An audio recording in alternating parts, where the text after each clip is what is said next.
ঈদের ছুটিতে পুরোপুরি পাল্টে গেছে রাজধানী ঢাকার চিরচেনা সেই দৃশ্য।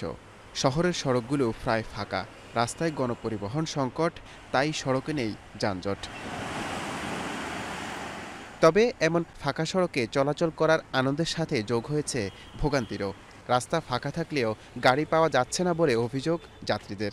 গ্রামে যে মুক্ত পরিবেশ সেটা আমরা ঢাকা শহরে অনুভব করি না। এই ঈদের ছুটিতে আমরা এই অনুভবটা করতেছি।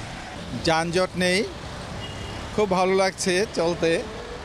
সব সময় যদি এরকম থাকতো তাহলে আমাদের খুব ভালো লাগতো। ঢাকায় কোনো লোকজন নাই, সব লোক ফাঁকা, দোকানপাট বন্ধ, খাবার দোকান পাওয়া যাইতেছে না। যার কাছে জিজ্ঞেস করি ভাই এখানে ভাতের হোটেল আছে, বলে না ভাতের হোটেল এখানে নাই, এখন রুটি টুটি খাই, তোমরা জীবন ধারণ করুন। অন্যদিকে যানবাহন চালকরা বলছে যাত্রী কম থাকায় কমছে আয়। তেমন লোকজন নাই, তাই কি আর অবস্থা হবে, মোটামুটি তেমন ভালো না। সব দেশে গেছে, রাস্তাঘাট পাকা আছে, এখন গাড়ি চালা একটু আরাম পায়, কিন্তু যাত্রী একটু কম তাহলে মনে হয় গাড়ি চালা ভালো লাগতেছে। খালি রাস্তায় সবচেয়ে স্বস্তি ট্রাফিক পুলিশের। যানজট না থাকায় আনন্দের সময় কাটছে তাদের। যাত্রীদের চাপ খুব কম এবং প্রাইভেটের গাড়ির এবং সিএনজির চাপ একটু হালকা চাপ আছে। আমরা ডিউটি করে খুব স্বস্তি পাচ্ছি।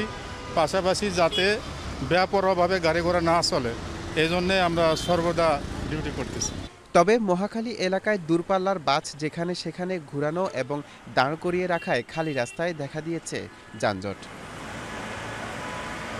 নূর মোহাম্মদ ভূঁইয়া, এশিয়ান টেলিভিশন, ঢাকা।